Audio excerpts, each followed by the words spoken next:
The bitter Montana wind howled across Lake Harriet like a wolf on the hunt, its frigid breath turning everything it touched to ice. Beau Xanders pulled his hat down tighter as he guided his horse along the frozen shoreline, squinting through the swirling snow that had begun to fall just after noon.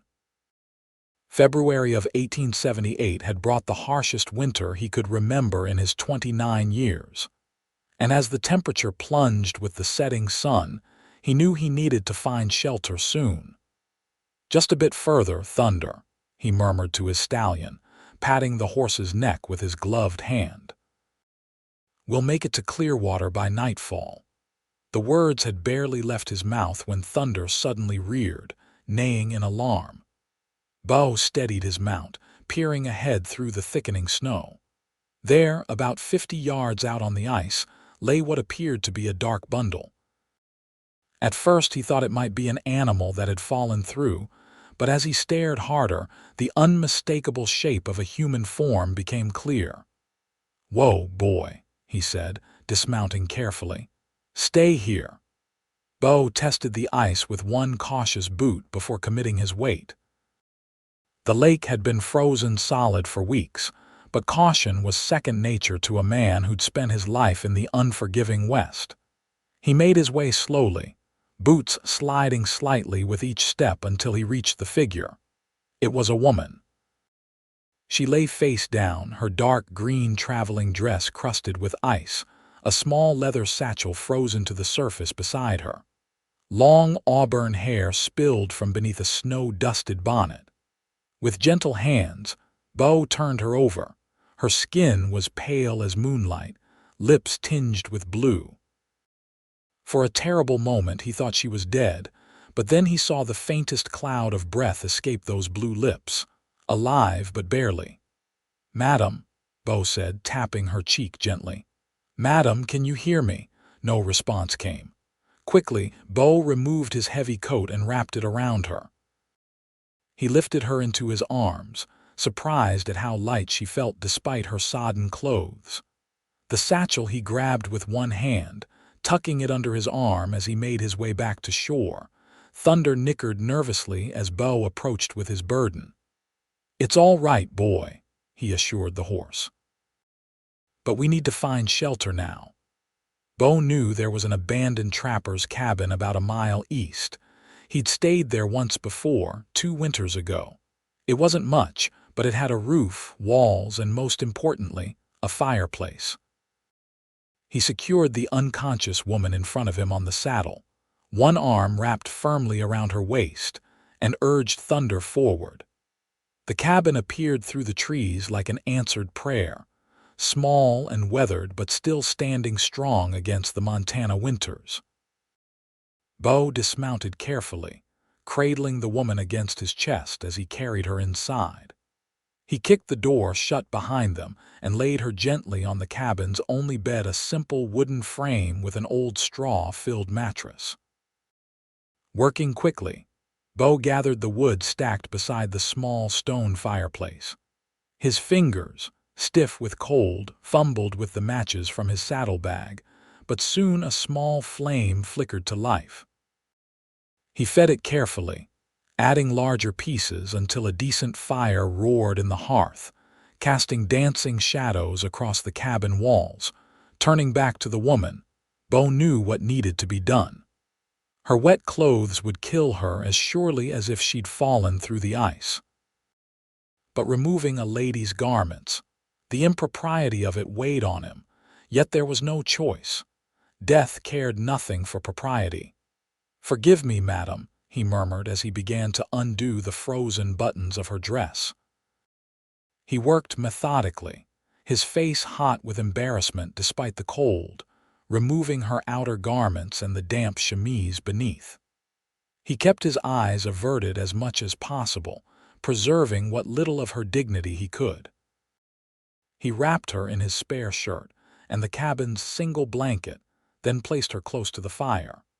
Her skin remained frightfully cold to the touch. Beau knew from his years on cattle drives that sharing body heat was often the only way to save someone this close to freezing. Steeling himself, He lay down beside her on the narrow bed, pulling the blanket around them both. "Just to warm you up, madam," he explained to the unconscious woman, as if she could hear him. "Nothing improper, I swear it." As the fire crackled and the storm raged outside, Beau held the stranger close, willing his warmth into her. He found himself studying her face, the delicate arch of her eyebrows, the scattered freckles across her nose, the gentle curve of her jaw. Even in this state, there was no denying her beauty. "Who are you?" he whispered. "And what were you doing out there all alone?" Hours passed. The fire burned low, and Beau carefully extricated himself to add more wood. When he returned to the bed, he noticed color beginning to return to her cheeks. Her breathing had deepened too, no longer the shallow wisps that had frightened him earlier. Sometime near dawn, she stirred. A small moan escaped her lips and her eyelids fluttered. Beau sat up, moving to give her space. "Madam," he said softly, "can you hear me now?" Her eyes opened fully, startling green like spring grass, and fixed on him with confusion and fear. "Where am I?" she gasped, clutching the blanket tighter around herself. "Who are you?" "Name's Beau Xanders," he said, keeping his voice calm and even. "I found you unconscious on Lake Harriet. You were nearly frozen through. I brought you to this cabin to warm you up." Her eyes widened as she looked down at herself, realizing she was wearing only his shirt and a blanket. "My clothes, they were soaked through, madam. I had no choice but to remove them. They're drying by the fire." Beau gestured to where he'd spread her garments on chairs pulled close to the hearth. "I assure you, I behaved as a gentleman." She studied his face for a long moment, as if trying to determine the truth of his words. Whatever she saw there must have satisfied her, for she relaxed slightly. "Grace," she said finally. "Grace Lockhart and I. Thank you for saving my life, Mr. Xanders." "Beau, please," he replied with a slight smile. "And you're welcome, Miss Lockhart, though I'm mighty curious how you ended up in such a predicament." Grace attempted to sit up but winced, falling back against the thin pillow. "I was traveling to Hamilton. My stagecoach was set upon by robbers about 10 miles back. The driver was shot and the horses bolted. I was thrown clear when the coach overturned, but the thieves—" She shuddered. "I ran across the lake. I thought the ice would be safer than the forest, that they wouldn't follow. But I slipped, hit my head. That's the last I remember." Beau's jaw tightened. Stage robberies weren't uncommon in these parts, but they'd increased lately, growing more violent too. The Blackwell Gang, folks called them. 4 men who'd been terrorizing the Montana Territory for months. "You're lucky to be alive, Miss Lockhart," he said gravely. "Twice over." "I know," she whispered. "And please call me Grace." "Are you hurting anywhere, Grace? That head of yours especially." She gingerly touched a spot near her temple and winced. "It's tender, and I feel so terribly cold still." "That'll take time to pass," Beau said. He reached for his canteen. "Can you drink some water? You need it." Grace nodded, allowing him to help her sit up slightly. As she sipped, Beau noticed her hands trembling. The cold hadn't released its grip on her yet. "We'll stay here today," he decided aloud. "You need rest and your clothes need to dry properly. I was heading to Clearwater, but that can wait." "Hamilton," Grace murmured. "I need to get to Hamilton." "That's nearly 3 days' ride from here," Beau said, surprised. "What's waiting for you there?" A shadow crossed her face. "A new life, I hope, or what's left of one." There was something in her voice, a weariness beyond physical exhaustion, that made Beau curious, but he didn't press. People in the West often carried their secrets close. He understood that better than most. "Rest now," he said, standing. "I'll tend to Thunder and see if I can find us something to eat." Outside, the storm had passed, leaving behind a pristine world of white. The morning sun glinted off the snow like scattered diamonds. Beau led Thunder to a small lean-to attached to the cabin, brushing the snow from the horse's coat and offering him some oats from his saddlebag. "Got ourselves a situation here, old friend," he told the stallion. "But we can't just leave her, can we?" Thunder snorted in what Beau chose to interpret as agreement. After checking his simple snares empty, as he'd expected, Beau returned to the cabin with an armful of additional firewood. Grace had fallen asleep again, her auburn hair spread across the pillow, her breathing deep and regular. Reassured, Beau set about preparing a simple meal from his provisions: coffee, jerky softened in hot water, and the last of his hardtack. The smell of coffee eventually roused Grace. She sat up slowly, the blanket clutched around her shoulders, watching as Beau stirred the small pot hanging over the fire. "How long was I asleep?" she asked, her voice still rough with sleep. "Couple hours," Beau replied. "Feeling any better?" She nodded. "Warmer, thank you. Hungry?" "It's not much, but it's hot." "Starving, actually," she admitted with a small smile that transformed her face, bringing a sparkle to those remarkable green eyes. Beau helped her sit up properly, propping her against the wall, then handed her a tin cup of coffee and a plate with the softened jerky and hardtack. As she ate, color continued to return to her face. "May I ask," Grace said between careful bites, "what brings you to this remote area, Mr. Xanders?" "Beau. I'm a ranch hand at the Diamond K, about 30 miles south," he explained. "Boss sent me to Clearwater to deliver some papers to his brother. Should have made it yesterday, but the storm slowed me down. And now I've delayed you further," she said, looking troubled. "Don't fret about it. Jed, that's my boss, he'll understand. Man's been like a father to me these past 8 years. Beau sipped his coffee. "What about you?" "What's in Hamilton?" Grace stared into her cup. "A teaching position. The school board there wrote to me 2 months ago, offering me the post. Their previous teacher left rather suddenly." "You're a school teacher?" Beau couldn't keep the surprise from his voice. She looked up with a hint of defiance in her eyes. "Yes, is that so difficult to believe?" "No, not at all," he hastened to say. "Just seems a long way to travel for a teaching job. Most towns hire local is all." Grace's gaze dropped again. "I needed a fresh start, far from Boston." There was a story there, Beau could tell, but again he didn't press. "Well, Hamilton's a decent town, growing fast with the mining operations. They could use a good teacher." "And you?" she asked. "Have you always been a ranch hand?" Beau chuckled. "No, madam. Did my share of wandering before that. Drove cattle up from Texas 3 times. Tried my hand at prospecting, no luck there.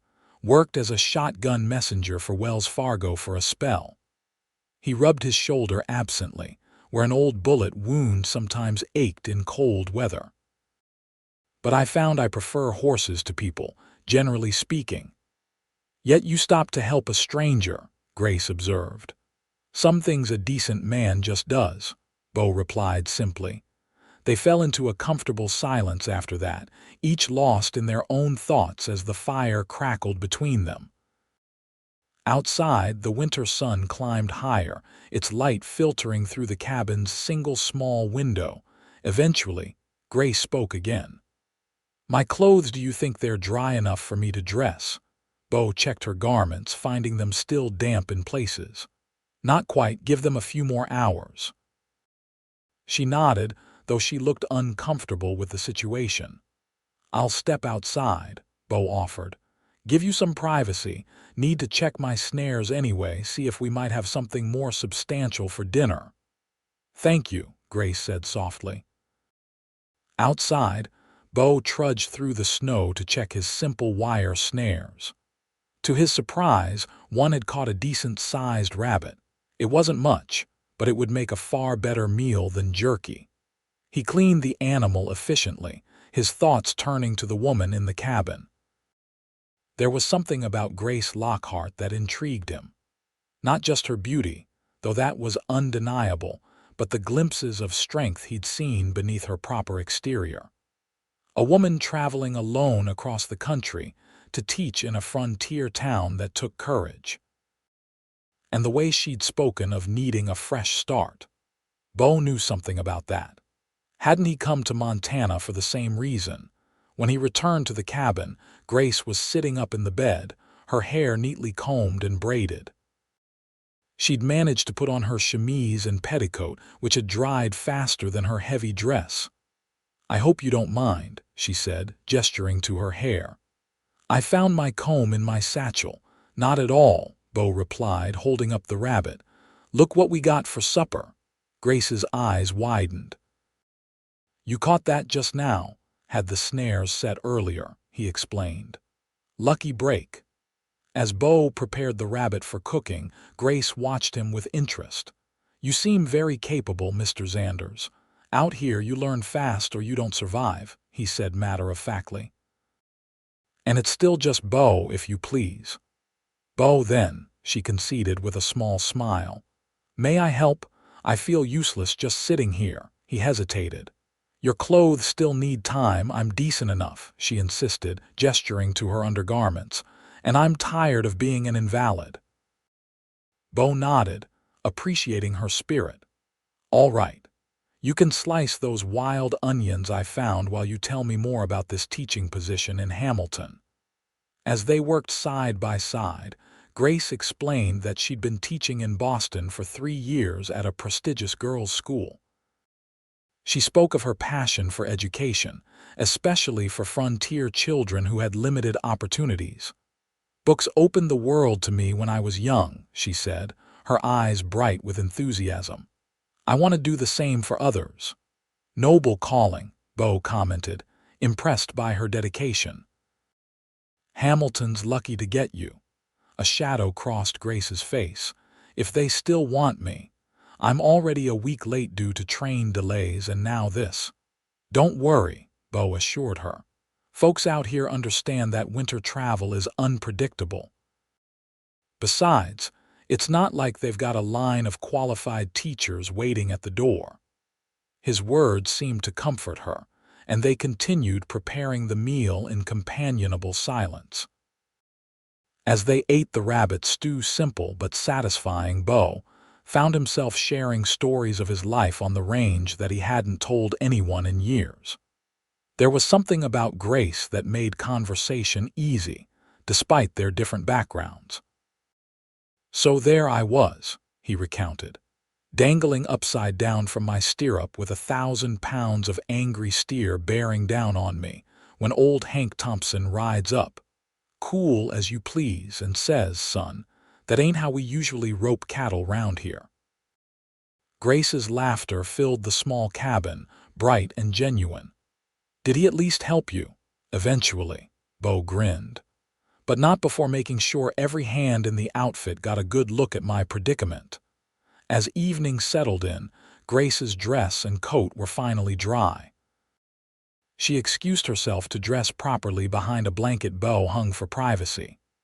When she emerged, fully clothed once more, Beau felt an odd twinge of disappointment, though he knew it was for the best. "Much better," Grace said with dignity, though she swayed slightly on her feet. Beau jumped up to steady her. "Easy there. You're still recovering." "I'm fine," she insisted, but allowed him to guide her back to sit on the edge of the bed. "The cold takes more out of a person than most realize," Beau explained. "You need another good night's rest before we think about traveling." Grace nodded reluctantly. "You're right, of course, but I don't want to impose." "It's no imposition," Beau interrupted gently. "Truth is, I wouldn't feel right letting you ride out tomorrow anyway. Better to make sure you've got your strength back." That night, despite Grace's protests, Beau insisted on sleeping on the floor near the fire, giving her the bed. As he lay wrapped in his bedroll, listening to her even breathing, Beau pondered the strange turn his simple delivery errand had taken. Just yesterday, he'd been riding alone as usual, content in his solitude. Now he found himself sharing a cabin with a Boston schoolteacher who'd somehow awakened feelings he thought long buried. "Don't be a fool, Xanders," he muttered to himself. "She's bound for Hamilton, and you're heading back to the Diamond K after Clearwater." But as sleep claimed him, Beau couldn't help wondering what it might be like to hear Grace's laughter every day. Morning brought clear skies and slightly warmer temperatures, a welcome respite from the bitter cold. Beau woke at first light to find Grace already up, attempting to make coffee. "Good morning," she greeted him cheerfully. "I hope you don't mind. I wanted to be useful." "Not at all," Beau replied, sitting up and running a hand through his tousled hair. "How are you feeling?" "Much better," she said, and indeed she looked it. The color had returned to her cheeks and her eyes were bright and alert. "I think I'll be able to travel today." Beau studied her carefully. "If you're sure. It's a long ride to Clearwater and we'd have to stay there overnight before heading toward Hamilton." "Clearwater," Grace frowned. "But I thought that was out of your way." "It is," Beau acknowledged. "But I can't very well let you travel to Hamilton alone, not after what happened. I'll deliver my papers in Clearwater, then escort you to Hamilton." Grace's expression softened. "That's very kind, but I couldn't ask you to go so far out of your way." "You didn't ask. I'm offering." Beau stood and stretched. "Besides, Jed won't mind. He's always telling me I need to see more of the territory." After a simple breakfast, they prepared to leave. Beau saddled Thunder while Grace gathered her few belongings, carefully packing her satchel. "Ready?" Beau asked as he returned to the cabin. Grace nodded but then hesitated. "Before we go, I found this in my satchel. I want you to have it."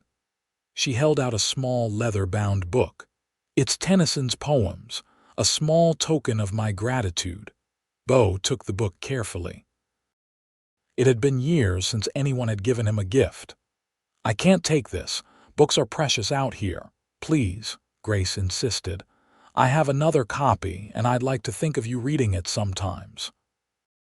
Their fingers brushed as he accepted the gift, and Beau felt a jolt of awareness run through him. "Thank you," he said quietly. "I'll treasure it." Outside, the problem of transportation presented itself. Thunder was a strong horse, but carrying double for several days would slow them considerably. "We'll have to ride together," Beau explained. "Thunder can handle us both, but we'll need to go slow and give him frequent rests." Grace nodded, looking slightly apprehensive as Beau helped her mount. He swung up behind her, acutely aware of her back pressed against his chest, the scent of her hair somehow still faintly floral despite her ordeal filling his nostrils. "Comfortable?" he asked, his voice gruffer than he intended. "Yes," she replied, though he felt her stiffen slightly as his arms came around her to take the reins. They set off at a steady pace, the bright winter sun turning the snow-covered landscape into a dazzling spectacle. Grace gradually relaxed against him as the miles passed, occasionally commenting on the beauty surrounding them. "It's so vast," she marveled, gazing at the distant mountains. "In Boston, buildings block most views, but here, it feels like you can see forever." "That's what I love about it," Beau admitted. "The space to breathe." They stopped at midday to rest Thunder and eat a small meal. Grace seemed stronger with each passing hour, her natural vitality returning. As they prepared to continue their journey, Beau found himself studying her profile against the backdrop of snow-covered pines. "Is something wrong?" Grace asked, catching his gaze. "No," Beau said quickly. "Just making sure you're not getting too tired." She smiled. "I'm fine, truly." "You've taken excellent care of me, Beau." The way she said his name sent a warmth through him that had nothing to do with the winter sun. They traveled until dusk, making good progress despite sharing a mount. As they crested a ridge, Beau pointed to a cluster of lights in the distance. "Clearwater," he announced. "We'll be there in an hour." Grace let out a small sigh of relief. "I confess I'll be glad for a proper bed tonight." "The Windsor Hotel isn't fancy," Beau warned, but it's clean and Mrs. Windsor serves the best apple pie in 3 territories. True to his word, they reached Clearwater as the last light faded from the sky. The small mining town was livelier than Beau remembered, with several new buildings lining the main street. Light and piano music spilled from the saloon, while a few townspeople hurried along the boardwalks, heading home for the evening. Beau guided Thunder to the modest 2-story structure that served as Clearwater's only hotel. He dismounted first, then reached up to help Grace down.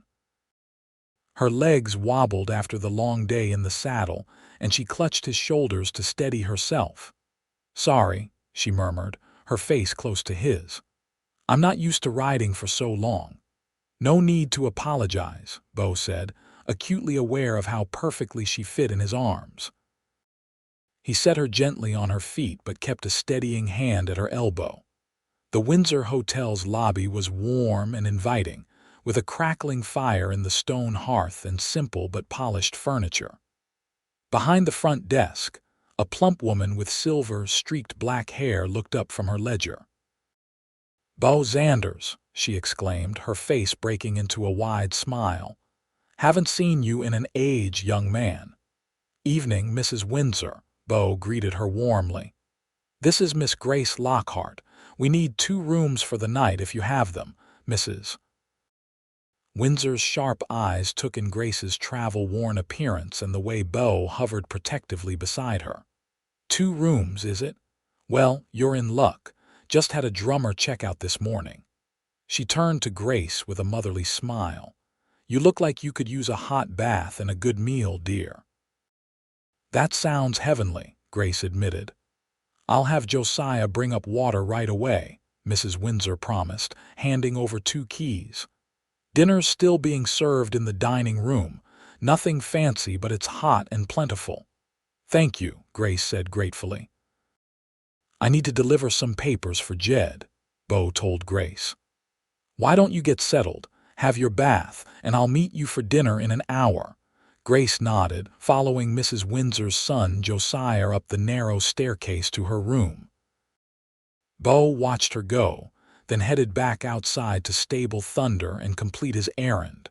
Franklin Kendall, Jed's brother, owned Clearwater's only bank, a grand name for the modest building at the end of Main Street.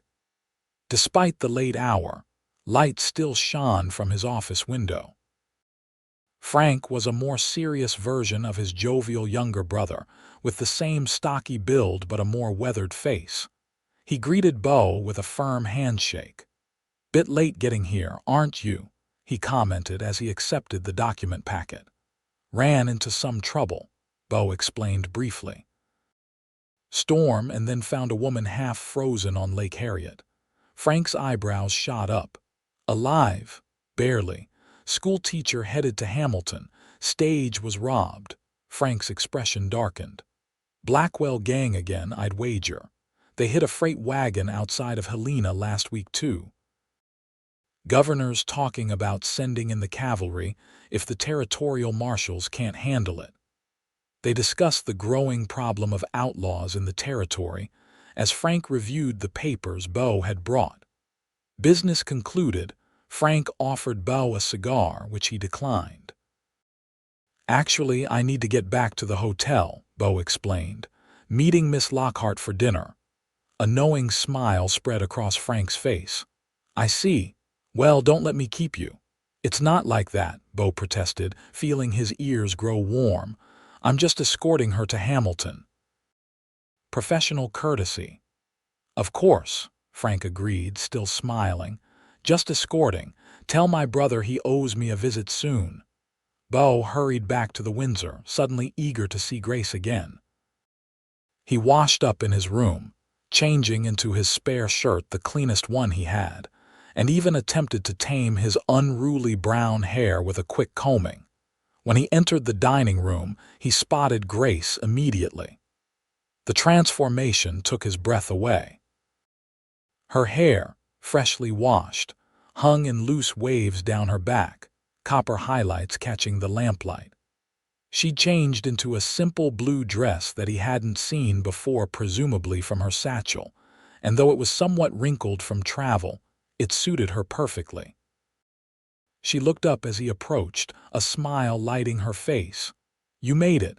I was beginning to wonder if your errand had taken you elsewhere." "Just got caught talking," Beau explained, taking the seat across from her.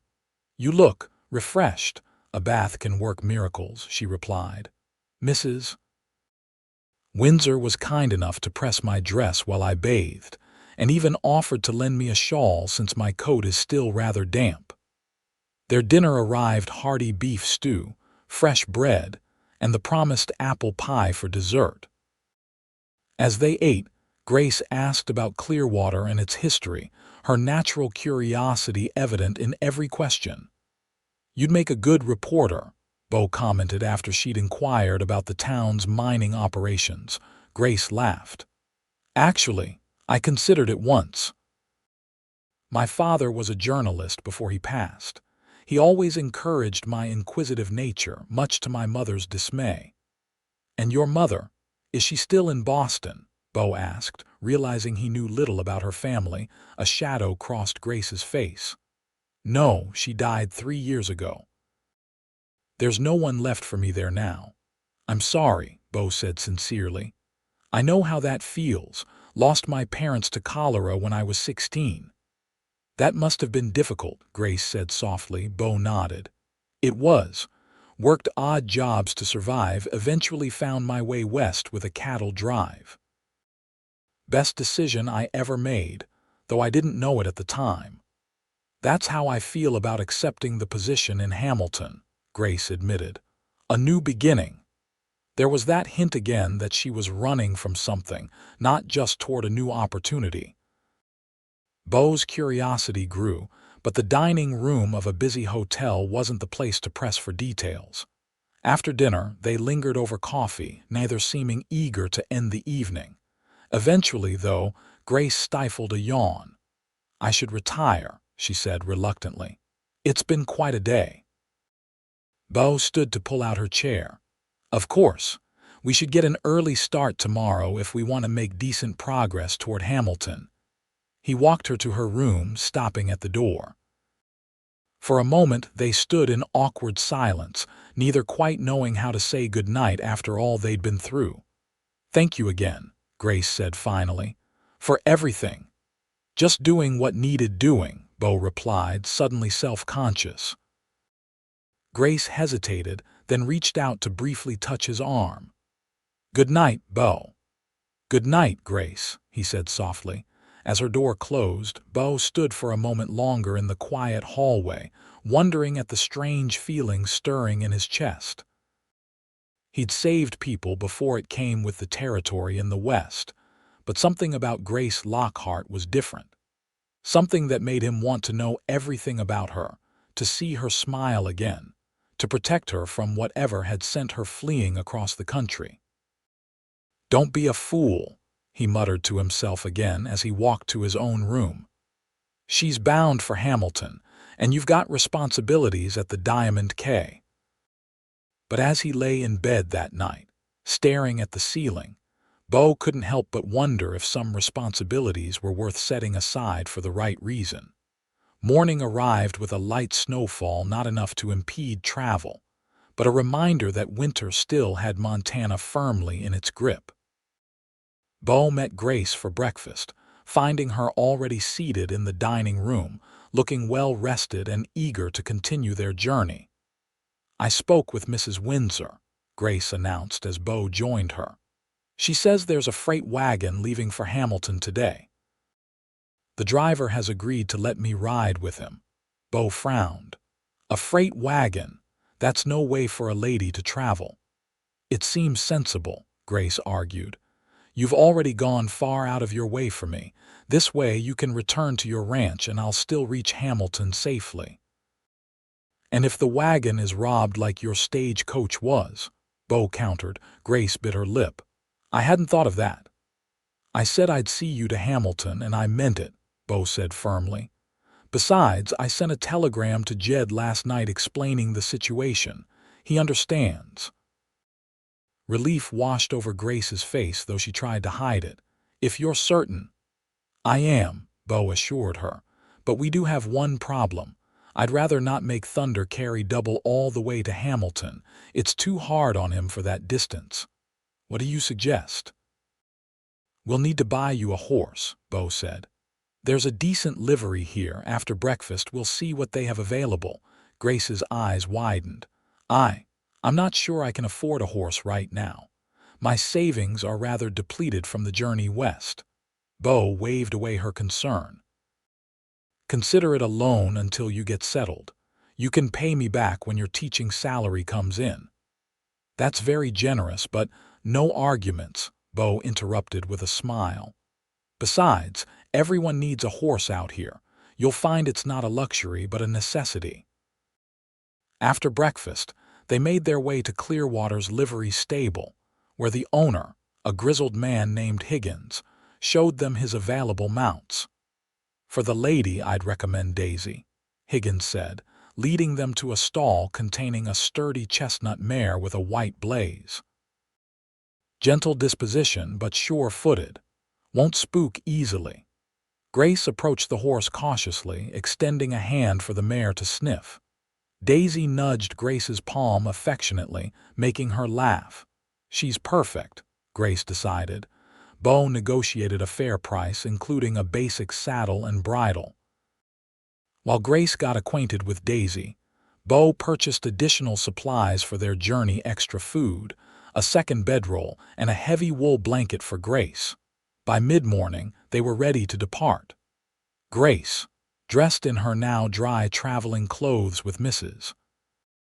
Windsor's borrowed shawl for extra warmth, looked both nervous and excited as Beau helped her mount Daisy. "Have you ridden much before?" he asked.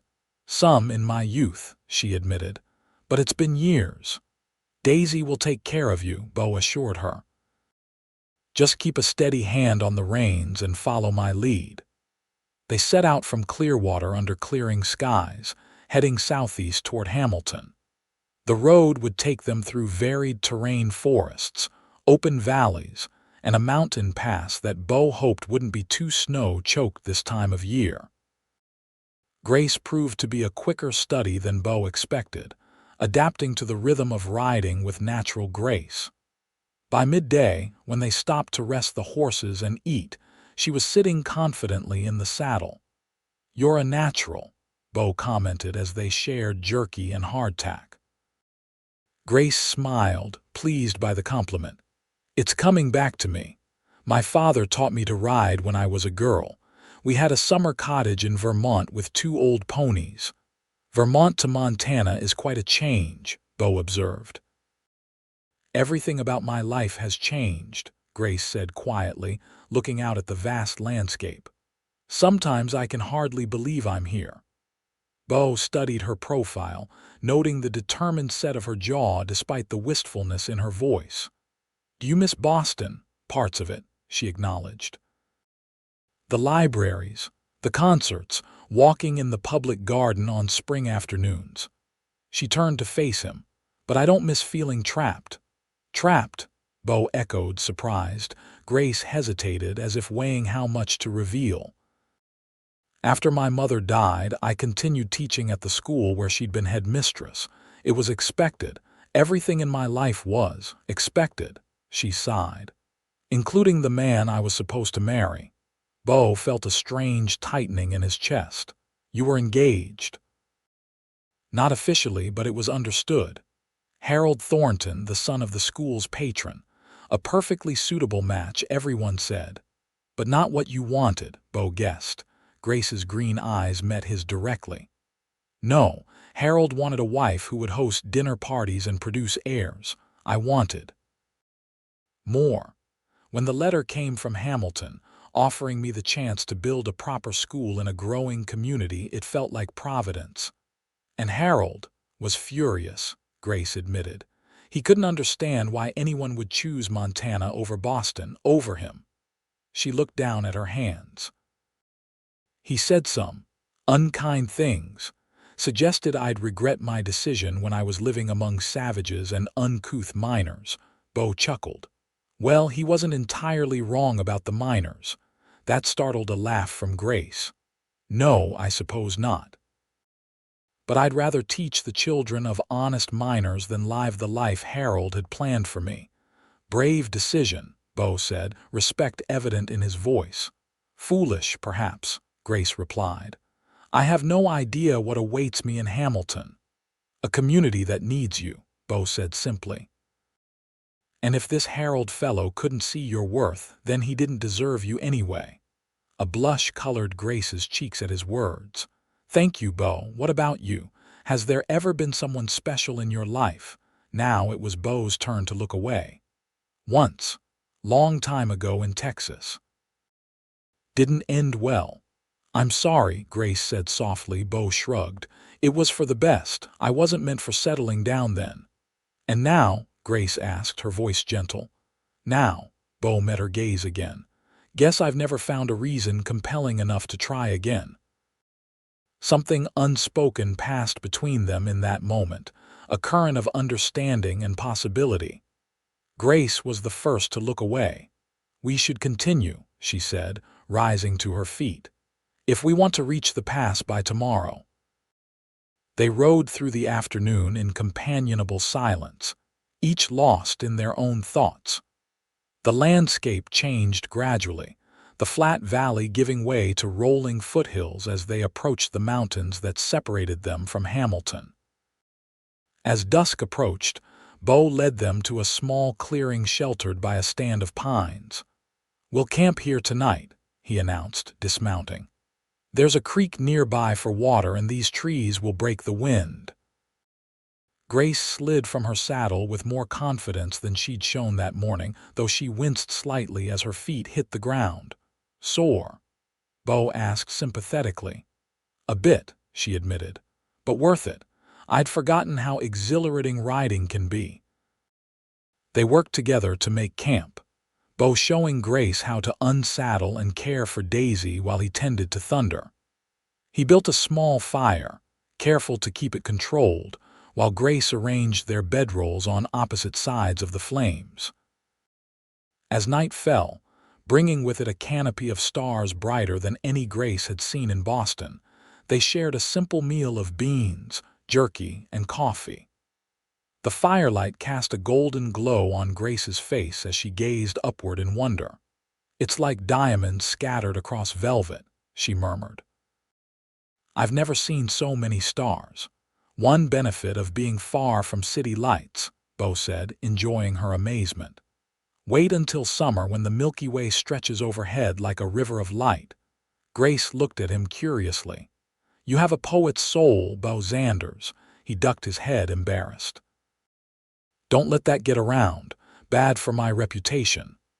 Your secret is safe with me, she promised with a smile.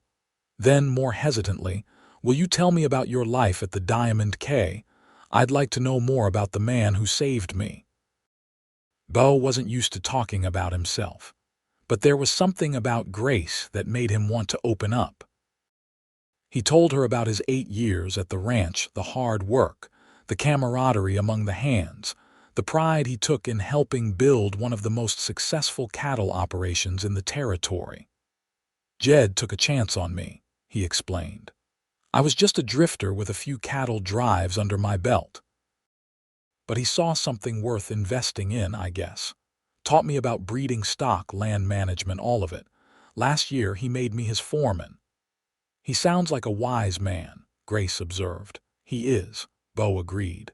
Treats his men fair, deals honest with everyone, the kind of man I aspire to be. As the fire burned lower, their conversation drifted to lighter topics, books they'd read, places they'd seen, funny stories from their respective pasts. Beau found himself laughing more than he had in years, drawn in by Grace's wit and intelligence.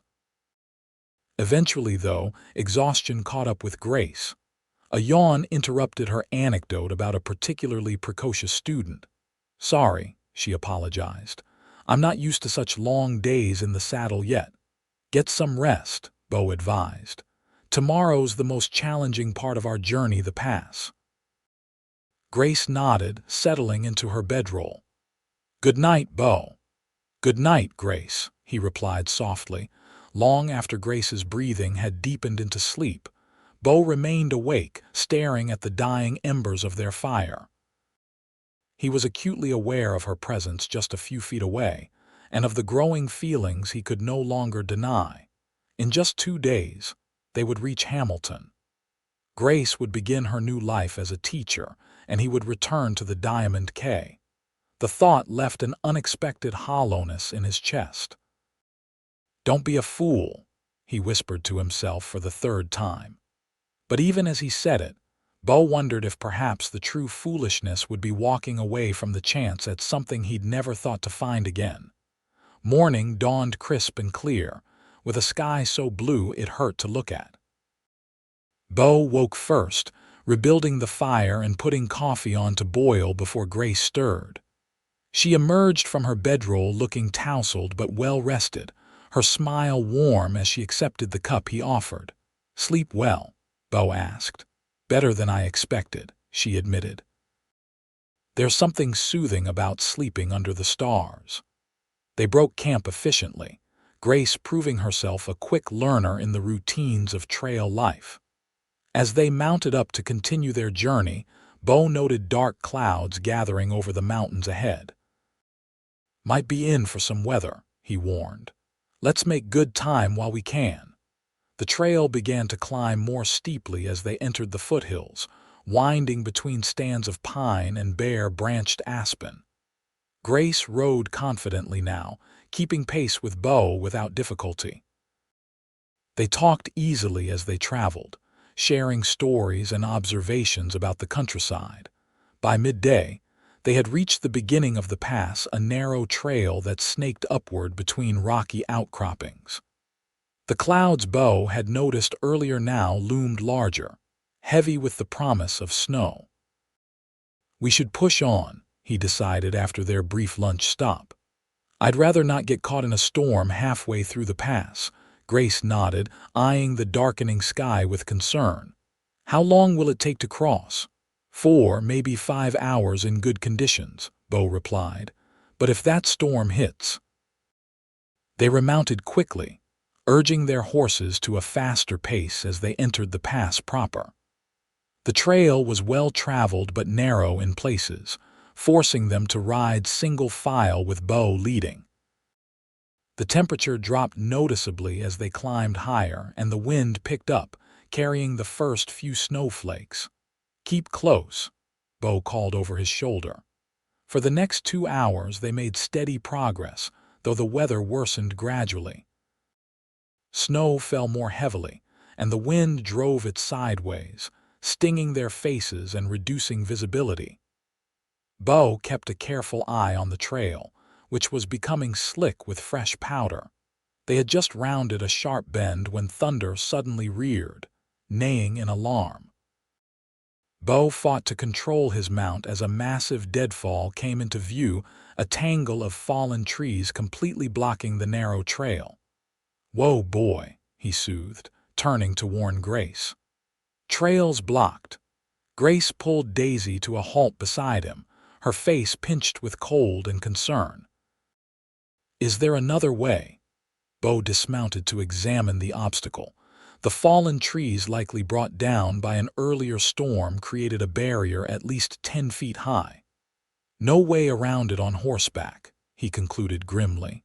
"We'll have to backtrack to the fork we passed about an hour back. There's a lower trail that's longer but should get us through." The prospect clearly dismayed Grace, though she nodded bravely. "Whatever you think best." Retracing their steps was slow, difficult work as the snow continued to intensify. By the time they reached the fork in the trail, the storm had developed into a full blizzard.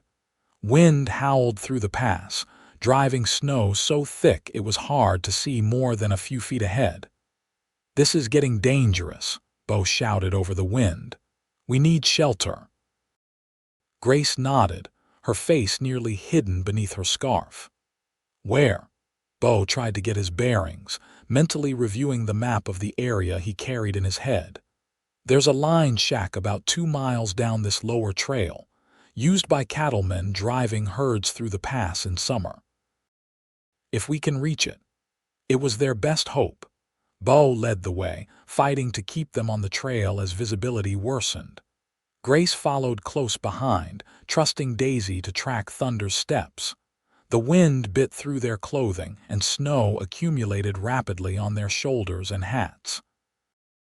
After what felt like hours but was likely less than one, a dark shape materialized through the swirling white the line shack. A simple log structure built against the side of the mountain for protection from the elements.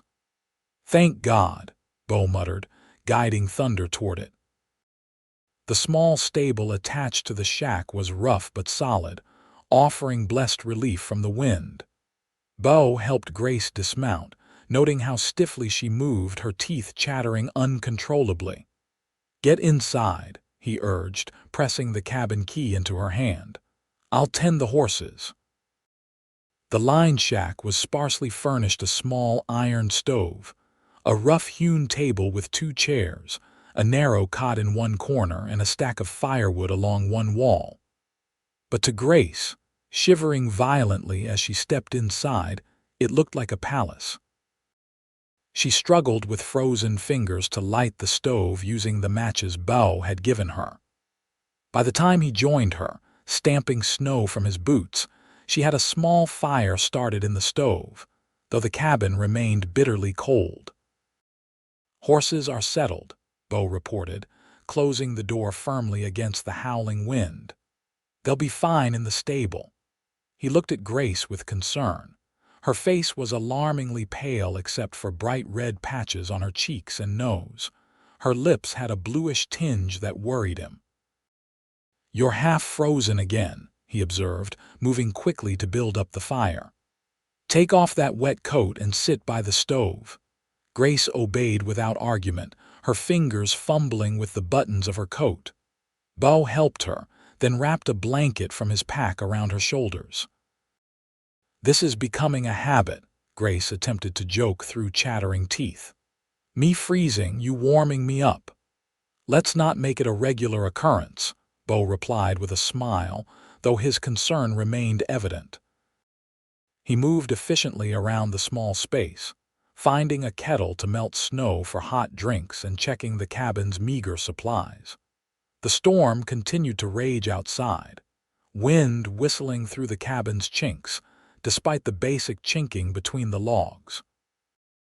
As warmth gradually returned to Grace's limbs, she looked around their shelter with growing awareness.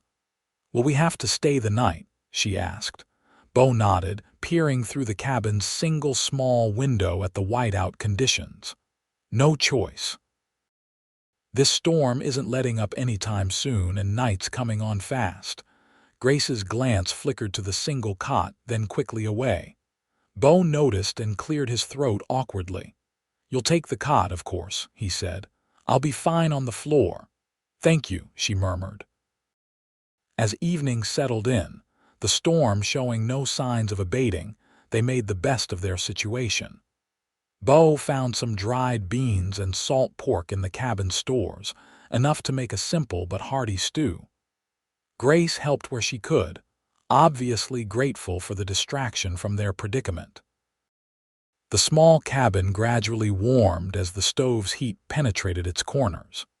They ate their simple meal at the rough table, the howling wind and occasional sharp cracks of snow-laden branches breaking outside the only sounds besides their quiet conversation. "It could be worse," Grace remarked, looking around the basic shelter. "We could still be out there." "True enough," Beau agreed. "Though I'm sorry for the delay in getting you to Hamilton."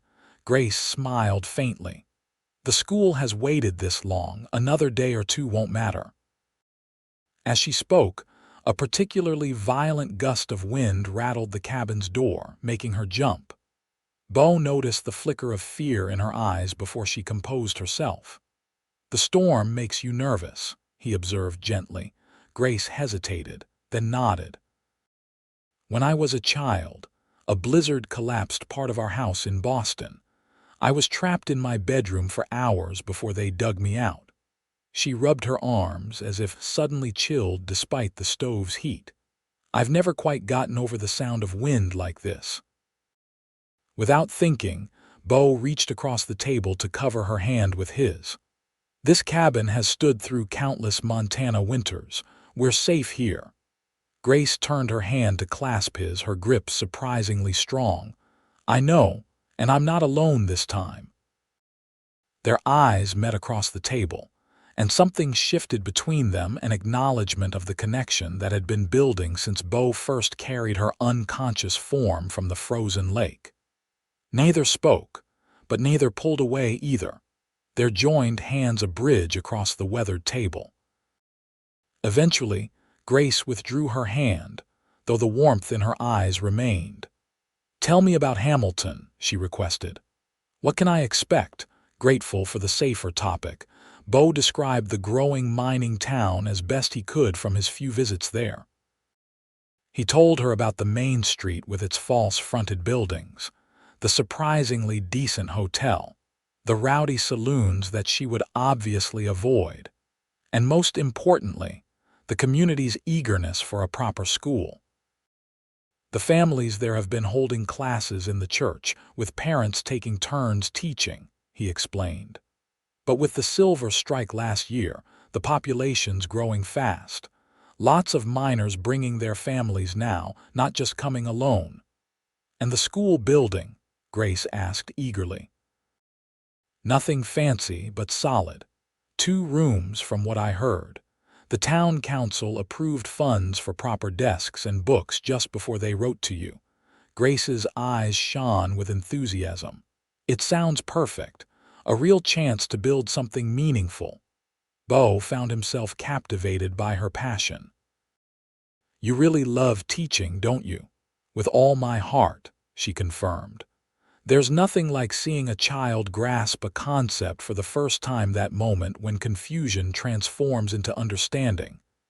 She smiled reflectively. "My father used to say that education is the greatest gift we can give the next generation.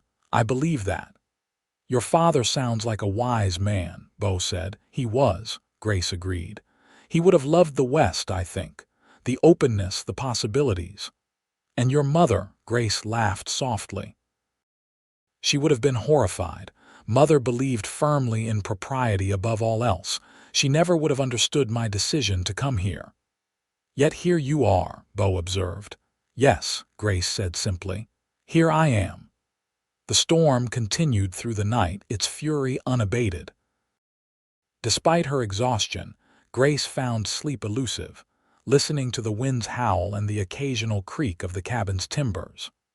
Across the small space, Beau slept on the floor near the stove, his breathing deep and even. She studied his profile in the dim light cast by the stove's open grate, the strong line of his jaw, the slight furrow between his brows even in sleep. In just a few days, this man had saved her life, shown her kindness without expectation, and made her feel safer than she had in years. The realization troubled her. She had come west to be independent, to build a life on her own terms. Developing feelings for the first man who showed her kindness seemed a betrayal of that purpose. Yet there was no denying the warmth that spread through her when Beau smiled, or the way her pulse quickened when their hands touched. "Foolish," she whispered to herself, echoing what she'd heard Beau mutter when he thought she wasn't listening. She turned her face to the wall, determined to find sleep and the clarity it might bring. Morning brought a dramatic change. The storm had passed, leaving behind a crystalline world of white. Sunlight streamed through the cabin's small window, casting a golden rectangle across the wooden floor. Beau woke first, stirring the stove's embers and adding wood to warm the cabin before Grace rose. When she opened her eyes, he was melting snow for coffee, his back to her as he worked. "Good morning," she said, sitting up. He turned with a smile that made her heart skip. "Morning. Storms past." "Can we continue to Hamilton today?" she asked, trying to focus on practicalities rather than the way the morning light caught in his hair. Beau nodded. If the pass isn't too deeply drifted, we'll assess after breakfast. They ate a simple meal of the remaining stew, then prepared to depart. Outside, the world had been transformed into a sparkling wonderland. Snow lay deep across the landscape, pristine and untouched except for the occasional track of deer or rabbit. The horses seemed eager to move after their night in the cramped stable. As Beau and Grace mounted up, he studied the trail ahead with a practiced eye. "Stay in my tracks," he advised. "The snow's deep, but thunder can break a path." They set out slowly, the horses plowing through snow that sometimes reached their knees. Progress was steady but much slower than Beau had hoped. By midday, they had traversed only a few miles of the pass. "We might not make Hamilton today," he admitted during their brief rest stop. "Not safely, anyway." Grace nodded, accepting the assessment without complaint. "There's no rush worth risking our necks." They continued their careful journey through the afternoon, gradually descending from the pass into more sheltered terrain. As the sun began its westward slide, the landscape opened up to reveal a broad valley, its white expanse broken by dark clusters of pine and the silver ribbon of a half-frozen river. "That's the Gallatin Valley," Beau announced. "Hamilton's about 15 miles south along the river." Grace's face brightened. "We're close, still too far to reach before dark," Beau cautioned. "But there's a way station near the valley floor where we can spend the night. Proper beds, hot food."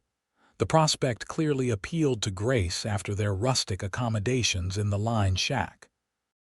They pushed on as the shadows lengthened, reaching the way station just as twilight deepened into dusk. The station was a substantial log structure that served as a regular stop for the stagecoach line when weather permitted travel through the pass. The station master, a burly man named Jensen, greeted them with gruff hospitality. "Lucky timing," he informed them as they warmed themselves by the common room's large stone fireplace. "Stage is due tomorrow, weather holding. First one since that robbery last week." Grace stiffened at the mention of the robbery, and Beau placed a reassuring hand on her shoulder. "Any news of the bandits?" he asked Jensen. The station master shook his head. "Marshall's got a posse out, but no luck yet." He eyed Grace curiously. "You heading to Hamilton, madam?" "Yes," she confirmed. "I'm to be the new teacher there." Jensen's weathered face broke into a smile. "Well, now, that's good news. Town's been waiting on you for weeks. The Reverend's wife has been filling in, but she's expecting a baby soon and can't manage the children anymore." Grace looked alarmed. "I had no idea the situation was so urgent." "Don't fret," Jensen assured her. "Folks understand about winter travel. They'll just be glad you've arrived safe." After a hearty dinner shared with the station's only other guests, a drummer selling farm implements, and an elderly couple visiting their son in Hamilton, Grace and Beau retired to separate rooms. The accommodations were simple but clean, and to Grace, the proper bed felt luxurious after their recent adventures. Yet sleep eluded her once again. Tomorrow they would reach Hamilton. Beau would see her safely delivered to her new post, and then he would return to his life at the Diamond K. The thought left her feeling strangely bereft. "This is what you wanted," she reminded herself sternly. "Independence. A new beginning." But as she finally drifted toward sleep, Grace couldn't help wondering if beginnings might be sweeter when shared. Morning brought clear skies and the welcome news that the road to Hamilton, while snow-covered, was open and regularly traveled enough to be easily navigable. After breakfast, Beau and Grace prepared for the final leg of their journey. As Grace checked Daisy's saddle girth, Jensen approached with a telegram that had arrived with the morning mail courier. "For you, Mr. Xanders," he said, handing over the yellow paper. "Came from Clearwater." Beau thanked him and read the message, his expression growing serious. "Is something wrong?" Grace asked, noting his frown. "Message from Jed," Beau explained. "Needs me back at the ranch sooner than expected. Cattle buyer from Chicago arriving next week, and Jed wants me there for the negotiations." "Oh," Grace said, unable to hide her disappointment. Will you still be able to escort me to Hamilton?" "Of course," Beau assured her quickly. "It just means I'll need to leave for the Diamond K immediately afterward, rather than staying a day or two as I'd planned." As they rode out from the way station, Grace found herself counting the miles with mixed emotions, eager to begin her new life, yet increasingly aware that each mile brought her closer to parting from Beau. The valley was beautiful in its winter dress, the snow glittering under the bright sun, the distant mountains forming a majestic backdrop. Under different circumstances, Grace would have been enchanted by the scenery. Now, she merely noted it abstractedly, her thoughts elsewhere. "Penny for your thoughts," Beau said after they'd ridden in silence for some time. Grace glanced over at him, forcing a smile. "Just thinking about what awaits in Hamilton, so many unknowns." "Second thoughts?" Beau asked perceptively. "No," she said after a moment's consideration. "Nervous anticipation, perhaps, but not regret." Beau nodded. "You'll do fine. These people need what you have to offer." "Thank you," Grace said softly. "For everything, Beau, not just saving my life, but for believing in me." Something flickered in his eyes, an emotion she couldn't quite identify before he looked away. "Nothing to thank me for. Anyone would have done the same." "No," Grace disagreed firmly. "Not anyone." They rode on in companionable silence, both aware of unspoken feelings hovering between them like the cloud of their breath in the cold air. Just after midday, they crested a small rise, and Hamilton came into view in the valley below, a bustling town of perhaps 500 souls, its main street lined with false-fronted buildings, smoke rising from numerous chimneys. "There it is," Beau announced unnecessarily. "Your new home." Grace reined Daisy to a halt, taking in the scene with a mixture of excitement and trepidation. After all her planning, all her dreams of independence, Hamilton was finally before her, yet all she felt was a hollow ache at the thought that Beau wouldn't be part of this new chapter. "It looks welcoming," she managed. Beau studied her profile. "We don't have to go down right away if you need a moment." Grace shook her head. "No, I'm ready." They descended into town, drawing curious glances as they rode down the main street. Hamilton was clearly prospering. The buildings were well maintained, the streets relatively clean despite the snow and mud. Grace noted a church with a white steeple, several stores, a hotel called the Silver Dollar, and at the end of the street, a modest building with a bell tower that could only be the school. As they approached the hotel, a portly man in a black suit hurried out to meet them, his face alight with recognition. "Miss Lockhart," he called. "Is it really you at last?" Grace dismounted, smiling at the man's evident enthusiasm. "Yes, I'm Grace Lockhart, and you are?" "Mayor Wilson," the man introduced himself, pumping her hand vigorously. "We'd about given up hope of seeing you before spring. When Jensen's boy rode ahead with news of your arrival, well, you can imagine our delight." More townspeople were gathering now, drawn by the commotion. A woman in a practical gray dress pushed through the small crowd. "Mayor, let the poor woman breathe," she admonished before turning to Grace with a warm smile. "I'm Martha Simmons, head of the school board. We're so pleased you've finally arrived safely." Beau had dismounted as well and stood slightly apart, observing the warm welcome with a faint smile. The mayor finally noticed him and extended his hand. "And you, sir? Are you Miss Lockhart's escort?" "Beau Xanders," he introduced himself. "Just happened to be traveling this way." Grace shot him a look, surprised by his modest account of their journey but didn't contradict him. Martha Simmons, however, had sharper eyes.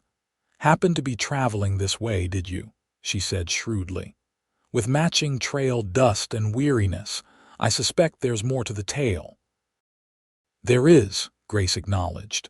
"Mr. Xanders saved my life. I was robbed and left for dead on Lake Harriet. He found me, built a fire, and nursed me back to health." A murmur ran through the gathered crowd. Mayor Wilson's eyebrows shot up. "The Blackwell gang," someone in the crowd muttered. "Has to be them." "Well, sir," the mayor said to Beau with new respect, "Hamilton owes you a debt of gratitude. We've been waiting months for our teacher." Beau looked uncomfortable with the attention. "Just did what anyone would do," he demurred. "Nonsense," Martha Simmons declared. "It was Providence, plain and simple." She turned to Grace. "Now, my dear, you must be exhausted. We've prepared the teachers' quarters for you, a small house behind the school. It's modest but comfortable." "That sounds wonderful," Grace said sincerely. "And Mr. Xanders," Mayor Wilson interjected, "the town would be honored if you'd stay as our guest at the hotel. A small token of our appreciation." Beau hesitated, clearly torn. "That's generous, but I need to start back toward the Diamond K tomorrow. My boss is expecting me."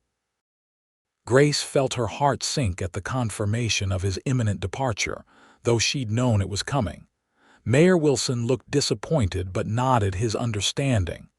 "At least join us for dinner tonight," he insisted. "The town is holding a small reception to welcome Miss Lockhart." "Your presence would be most welcome." Before Beau could respond, Martha Simmons took charge of the situation. "That's settled then. Now let's get Miss Lockhart settled into her new home. Mr. Xanders, if you'd be so kind as to bring her horse. The teacher's house is just this way." As they moved away from the hotel, Grace found herself walking between Martha and the mayor, with Beau leading both horses a few paces behind. The townspeople followed, peppering her with questions about her journey and background.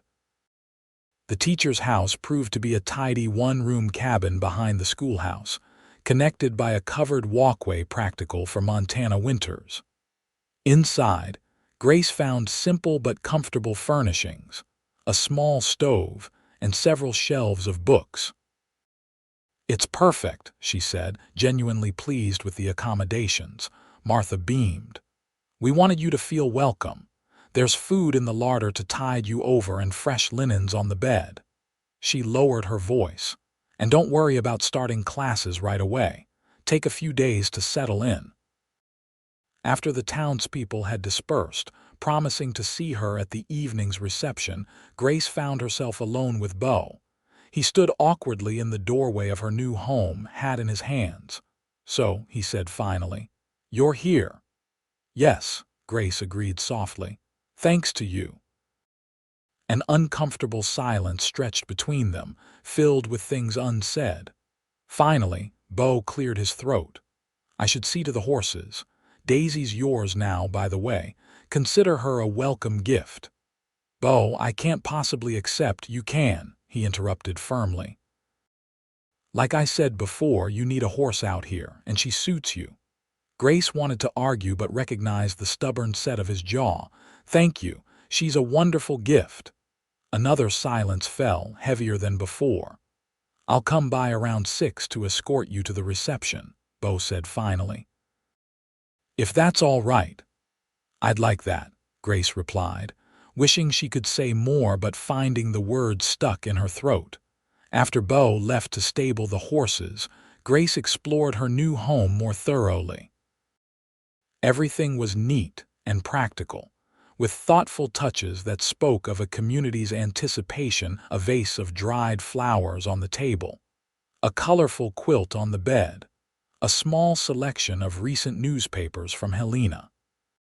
She unpacked her meager belongings, trying to focus on the excitement of her new beginning rather than the impending farewell to Beau. A knock at the door interrupted her musings. Martha Simmons stood on the doorstep with a young woman who carried a steaming bucket. "I thought you might appreciate a hot bath before tonight's festivities," Martha explained. "This is Susan, my daughter. She'll help you with anything you need." Grace accepted the offer gratefully. As she soaked in the tin bath behind a privacy screen, Susan chattered about the town, providing an invaluable introduction to Hamilton's residents and dynamics. "Everyone's so excited you're here," Susan concluded as she helped Grace dress in her best gown, the blue one she'd worn in Clearwater, now properly pressed. "The children especially. They've been learning their letters from Reverend Miller's wife, but she's not really a teacher." "How many students can I expect?" Grace asked, genuinely interested despite her distracted thoughts. "About 30, ranging from 6 to 16, Susan replied. "Most are miners' children, but there are some from the ranches outside town as well." By the time Beau arrived to escort her to the reception, Grace felt more herself, clean, properly dressed, and somewhat oriented to her new community. She opened the door to find him similarly transformed, his trail clothes replaced by a clean shirt, vest, and his least worn pair of trousers. He'd even trimmed his beard slightly, she noticed. "You look lovely," he said simply. "As do you," she replied with a small smile. "Very handsome." Beau offered his arm, and together they walked to the church hall where the reception was being held. The building was warm and bright, decorated with paper streamers and lanterns. It seemed the entire town had turned out to welcome their new teacher. The evening passed in a blur of introductions, conversations, and well wishes. Grace did her best to remember names and faces, to answer questions about her background and teaching philosophy, to express her enthusiasm for her new post. But always, she remained acutely aware of Beau's presence nearby, even when they were separated by the crowd.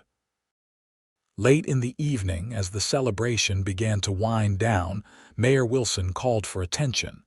He raised his glass in a toast. "To Miss Lockhart," he announced. "May she find Hamilton a welcoming home for many years to come." Cheers and applause followed. Then Martha Simmons stepped forward. "And let us not forget Mr. Xanders," she added, "without whom our new teacher might never have reached us. Hamilton thanks you, sir." More applause, with Beau looking distinctly uncomfortable under the attention. The formal part of the evening concluded. People began to depart, stopping to wish Grace well on their way out.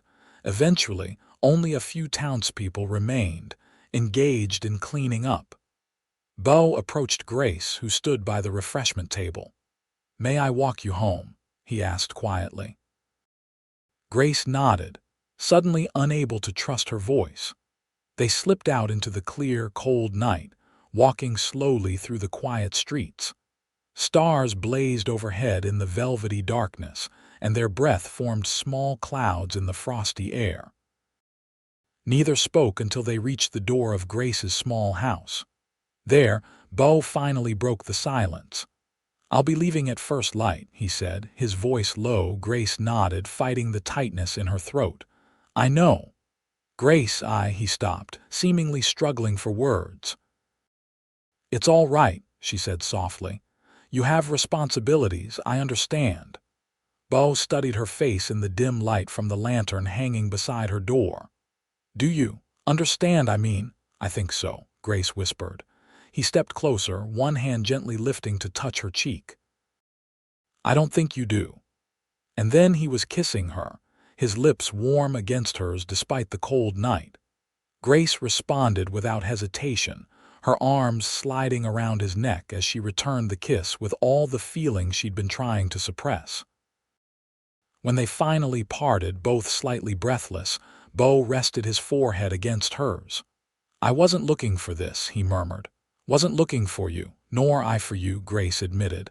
"I came west to be independent." "And now," she met his gaze directly.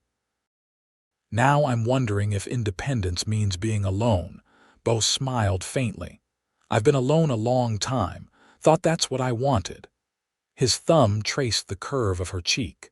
Then I found a half-frozen schoolteacher on a frozen lake and everything changed. What are we going to do?"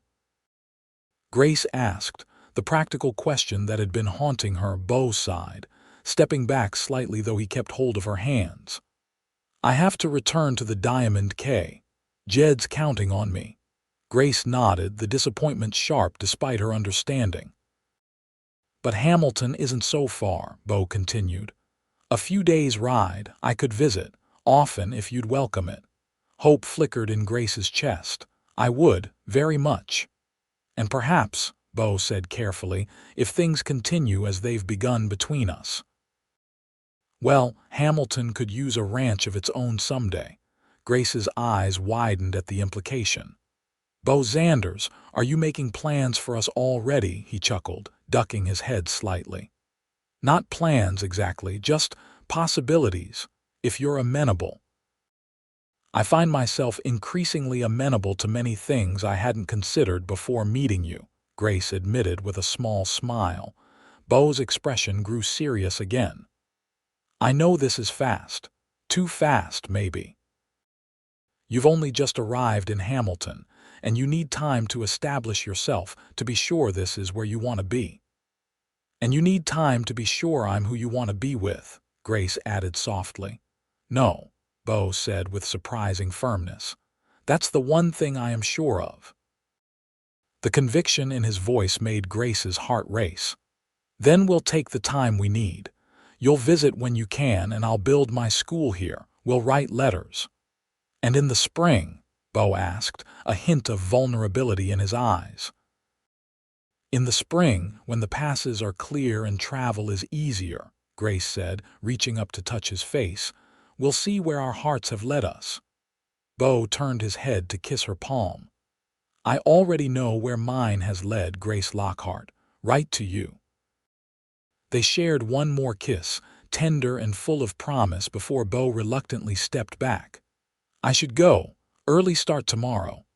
"I know," Grace said, though she made no move to enter her house. "I'll write," Beau promised, "and I'll be back before you know it." "I'll hold you to that," Grace replied.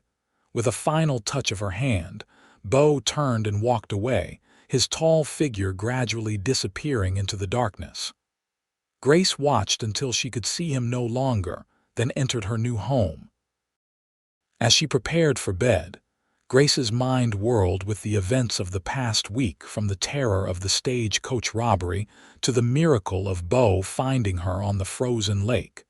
Through their journey together, and now, this unexpected turn of the heart. She had come west seeking independence, a fresh start away from expectations and conventions. Instead, she had found something she hadn't known. She was missing a connection that felt both thrilling and right, with a man whose quiet strength and innate goodness called to something deep within her. "Not what I planned," she whispered to herself as she climbed into bed, "but perhaps what I needed all along." With that thought, Grace drifted into sleep, looking forward to the morning and all the possibilities it would bring. The winter months passed more quickly than Grace could have imagined. Hamilton embraced her completely, and she found herself thriving in her new role. The school opened formally a week after her arrival, with 32 eager students ranging from shy 6-year-olds to gangly teenagers, who initially tested her authority but soon responded to her firm yet kind approach. The work was challenging but deeply satisfying. Unlike in Boston, where rigid curriculums and social expectations had constrained her teaching, here Grace had the freedom to adapt her methods to her students' needs.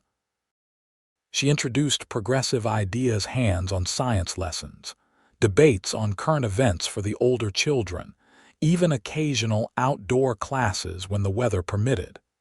"You're revolutionizing education in Hamilton," Martha Simmons remarked one evening as they shared tea in Grace's small house. "I've never seen the children so enthusiastic about learning." Grace smiled, warmed by the praise. "They're remarkable students, so eager, so resilient." "It's more than that," Martha insisted. "It's you, dear. You've brought something special to our town." And in truth, Grace felt she belonged in Hamilton in a way she never had in Boston. The community had welcomed her without reservation, inviting her to dinners, including her in social events, seeking her opinion on matters beyond education. For the first time in her life, Grace felt not just accepted but valued for who she truly was. Yet amid all the satisfaction of her new life, Beau's absence remained a constant ache. True to his word, he wrote regularly brief, straightforward letters that nonetheless revealed the depth of his feelings. Grace treasured each one, reading and rereading them in the quiet evenings after her schoolwork was done. In late February, a blizzard swept through the region, closing the mountain passes and making travel impossible. Grace found herself thinking often of that first storm, when Beau had built a fire and warmed her back to life. The memory no longer frightened her as it once had. Instead, it had become precious, the beginning of something unexpected and wonderful. March brought the first hints of spring, longer days, patches of bare ground appearing through the melting snow, the return of birdsong. With the improving weather came Beau's first visit, arriving unannounced one Friday afternoon just as Grace was dismissing her students. She saw him first through the schoolhouse window, a tall figure on a familiar horse, waiting patiently in the yard. Her heart leaped at the sight, and she hurried through the day's final lessons, barely maintaining her composure as the children gathered their books and filed out. When the last student had departed, Grace stepped onto the schoolhouse porch, suddenly shy despite the weeks of correspondence between them. Beau dismounted, removing his hat as he approached. He looked much as she remembered, perhaps a bit leaner after the winter months, his skin weathered by sun and wind. But his eyes, when they met hers, held the same warmth that had sustained her through their separation. "Miss Lockhart," he greeted her formally, though a smile played at the corners of his mouth. "Hope I'm not interrupting your teaching." "Mr. Xanders," she replied, matching his tone while her heart raced. "What a pleasant surprise. You've just missed today's lessons, I'm afraid." "Pity," he said, moving closer. "I've been meaning to further my education." And then they were both laughing, the formality broken, and Grace found herself in his arms, lifted off her feet in an embrace that erased the months of separation in an instant. "I missed you," Beau murmured against her hair. "Every day." "And I you," Grace replied, drawing back to look at his face. "So very much." His kiss was tender at first, then deeper, conveying all the longing of their time apart. When they finally parted, both were breathless. "I can stay 3 days," Beau told her. "Jed gave me leave until Monday." 3 days, Grace repeated, savoring the gift of time. It seems both forever and no time at all. Those 3 days became a precious interlude in their separate lives. Beau accompanied Grace on a tour of Hamilton, meeting residents he'd missed during his brief previous visit. They rode together into the surrounding countryside, exploring the valleys and foothills as the landscape awakened from winter's grip. In the evenings, they sat before the fire in Grace's small house, sharing stories of the months apart, making plans for future visits.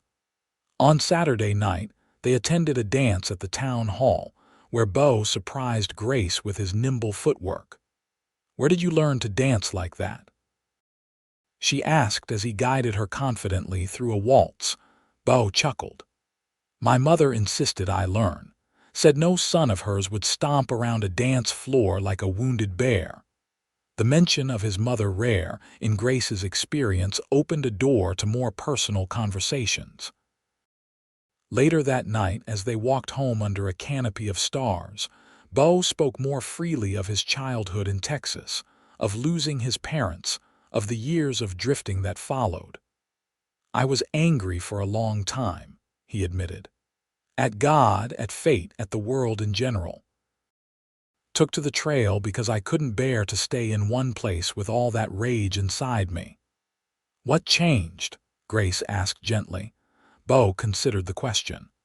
"Time partly, and Jed showing me there was still good in the world, giving me a purpose, a place to belong." He looked at her then, his expression soft in the moonlight. "And now you, making me believe in possibilities I'd given up on long ago." Sunday evening came too quickly, their last night together before Beau would depart at dawn. They sat side by side on the small porch of Grace's house, watching the sunset paint the distant mountains in gold and pink. "I've been thinking," Beau said after a comfortable silence, "about the future." Grace turned to study his profile. "What about it?" "Jed's been talking about expanding the Diamond K, buying more land to the east. He wants me to manage the new section." Beau paused. "It would mean more responsibility but also more independence. My own cabin, more say in how things are run." "That sounds wonderful," Grace said sincerely. "You deserve the recognition." Beau nodded slowly. "It is good, but it would also mean being tied more firmly to the Diamond K, less freedom to—" he hesitated, "to consider other opportunities." Grace understood his meaning immediately. "You're worried about us." "Not worried exactly," Beau clarified, "just thinking ahead. If things continue between us as they have been, as I hope they will, we'll need to make decisions eventually." "About where we would live," Grace supplied. "If we were to make a life together." "Yes," Beau said simply. Grace had considered this question herself during the long winter months. "I love teaching," she said carefully. "I feel I'm doing important work here in Hamilton." "You are," Beau agreed immediately. "I'd never ask you to give that up." "But the Diamond K is 30 miles away," Grace continued. "Too far for a daily ride." They sat with this reality for a moment, the practical challenges of their situation laid bare between them. "There are options," Beau said finally. "I could look for work closer to Hamilton." Or he stopped, seeming unsure whether to continue. "Or," Grace prompted. "Or we could wait," Beau said, "until Hamilton needs a school large enough for 2 teachers. Your assistant could handle the younger children while you teach the older ones." Grace's eyes widened at the thought he'd clearly given this considerable consideration. "And you?" "There's good grazing land within 10 miles of town," Beau explained. "Not as extensive as the Diamond K, but enough for a modest start. A man with some savings and experience could build something there." "You've been scouting land," Grace realized. Beau nodded, looking slightly sheepish. "Just looking. Thinking ahead, like I said." Grace was touched by his foresight, his willingness to plan a future that respected her calling as well as his own. "How long?" she asked. "Until you could make this happen." "A year, maybe 2, Beau estimated. "I've saved most of my wages these past 8 years. It's not a fortune, but it's a start." "A year," Grace repeated, trying the timeline in her mind. A year of visits, of letters, of growing closer despite the distance between them. A year of building her school while Beau laid the groundwork for their shared future. "Too long?" Beau asked, a hint of vulnerability in his voice. Grace took his hand, lacing their fingers together. "Not too long at all, not for something worth having." Relief washed over Beau's face, followed by determination. "I'll make it happen, Grace, I promise you." "We'll make it happen," she corrected gently. "Together." As darkness fell around them, they sealed this tentative plan with a kiss that held all the promise of their future, a future neither had imagined when fate brought them together on that frozen lake. The following morning, standing beside Beau as he prepared to depart, Grace felt not the despair of their first parting but a steady certainty. This separation was temporary, a necessary step on the path they had chosen together. "I'll write," Beau promised, just as he had before. "And visit when you can," Grace added. He kissed her one last time, then mounted thunder. "Until spring becomes summer," he said with a smile that warmed her despite the morning chill. "Until summer becomes autumn," Grace replied, returning his smile. "And beyond." She watched him ride away, but this time without the hollow ache that had accompanied his first departure. In its place was quiet confidence in him, in herself, in the bond between them that had begun with an act of rescue, but had grown into something far deeper. Spring flowed into summer, bringing with it lush growth, wildflowers carpeting the valleys, and more frequent visits from Beau as the improved weather made travel easier. Each visit strengthened their connection, confirming what both had known since those first days together, that what they had found was rare and worth nurturing. In late July, Beau arrived with exciting news. He had spoken at length with Jed about his plans, and to his surprise, his mentor had offered more than support. "He wants to stake me," Beau explained as they walked along the riverbank near Hamilton. "Loan me enough to buy twice the land I could afford on my own, with favorable terms for repayment." Grace squeezed his hand, delighted by the development. "That's wonderful. He must think very highly of you." "He does," Beau acknowledged, still seeming somewhat awed by the vote of confidence. "Says he's been waiting for me to find something worth settling down for." His gaze, when it met hers, conveyed exactly what who had given him that reason. Grace felt a blush rise to her cheeks, even as her heart swelled with happiness. "So what happens now?" she asked. "Now I start looking in earnest," Beau replied. "Jed's given me time to ride out, survey potential properties." He hesitated, then added more softly, "And there's something else I need to do." Grace tilted her head questioningly. "What's that?" Beau stopped walking and turned to face her fully. The July sun cast dappled shadows through the cottonwood trees, speckling his serious face with patterns of light. "Grace Lockhart," he began, his voice low and earnest, "when I found you on that frozen lake, I had no idea how completely you would change my life. I was a solitary man, content with my own company, convinced that was all I needed." He took both her hands in his. "I was wrong. What I need, what I want more than anything, is a life with you." Grace's breath caught as Beau reached into his pocket and withdrew a small ring, a simple gold band set with a modest diamond that caught the sunlight in a brilliant flash. "It's not fancy," he said apologetically. "But it was my mother's, and it's perfect," Grace whispered, tears welling in her eyes. Beau dropped to one knee, still holding her hands. "Grace, will you marry me? Not today or even this year necessarily. But when we're ready, when I have a home worthy of you, when we can start our life together properly, will you be my wife?"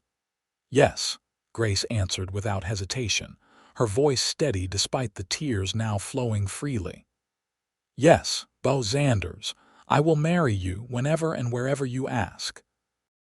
Beau slid the ring onto her finger, then rose to gather her in his arms, lifting her off her feet in his exuberance. Their kiss was joyful, filled with the promise of all that lay ahead. That evening, they shared their news with Martha Simmons and her husband, who had become like family to Grace during her months in Hamilton. "Well, it's about time," Martha declared, embracing them both. "I knew from the moment I saw you together that you were meant for each other." News of their engagement spread quickly through the small community. To Grace's delight, the reaction was universally positive. Her students were especially excited, peppering her with questions about the wedding and whether Mr. Xanders would be coming to live in Hamilton. "Not right away," Grace explained patiently. "Mr. Xanders is looking for a ranch near Hamilton, but it will take some time to establish it." "But you'll still be our teacher, won't you, Miss Lockhart?" asked 8-year-old Emily Miller, the Reverend's daughter. "Of course I will," Grace assured her. "Teaching is my calling, just as ranching is Mr. Xanders." By autumn, Beau had found his land a promising tract about 8 miles from Hamilton, with good water access, sheltered pastures, and enough timber for building. With Jed's financial backing, he was able to secure the property and begin the long process of establishing a viable ranch. "I'll start with a small herd," he explained to Grace during his October visit. "Build slowly, focusing on quality breeding stock. Jed's promised me 10 of his best heifers and a bull as a wedding present."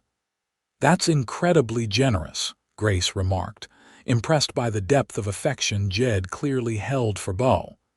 "He's been like a father to me," Beau acknowledged. "Says he's proud to see me taking this step." As winter approached once more, Beau faced a difficult decision. Building the ranch would require his full attention come spring, but the intervening months of deep snow would make regular travel between the Diamond K and Hamilton nearly impossible. "I need to make arrangements," he told Grace as they sat before the fire in her small house, discussing their future. "For where I'll spend the winter." Grace understood the question beneath his statement. "You could stay in Hamilton," she suggested carefully. "There's boarding available at Mrs. Peterson's house. It would allow you to begin preparations for the ranch, order supplies, hire help." Beau nodded slowly. "I've considered that, but there would be talk. About us, I mean.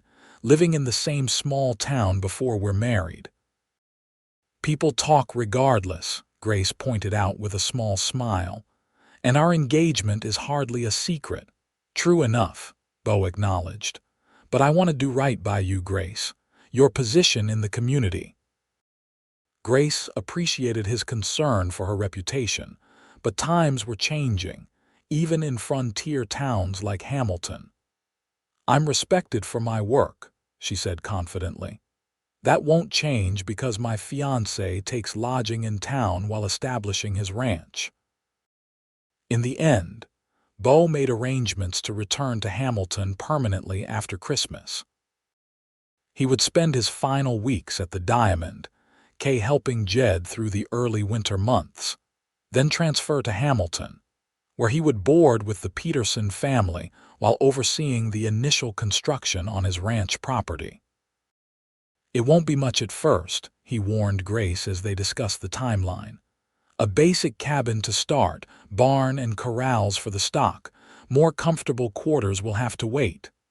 "I don't need luxury," Grace assured him. "Just you."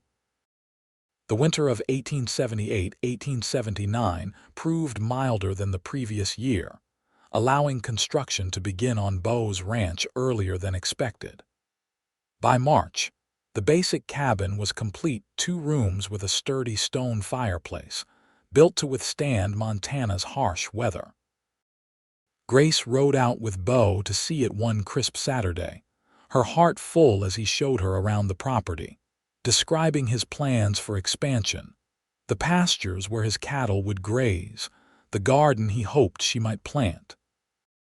"It's not much to look at yet," Beau said as they stood on the cabin's small porch, surveying the still bare landscape where patches of snow lingered in shaded areas.